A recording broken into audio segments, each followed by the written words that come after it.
Hello guys, welcome to my channel. Today we are going to see how to fix Roblox failure to connect to the game error code 279. Let's fix it guys. The solution consists of two steps. First step, you just need to go to search menu and type cmd. Right click on the command prompt and select run as administrator and select yes. Now you just need to check my video description for these two commands used in my video. Just to copy and paste it one by one.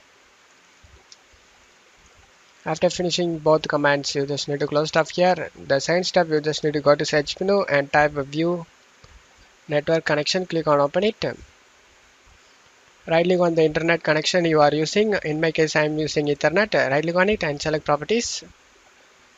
Select internet protocol version 4 and select properties. You just need to select use the following DNS server addresses and type here 1111. In alternative DNS server, type 1001. Click on OK to save changes. Just to close stuff here.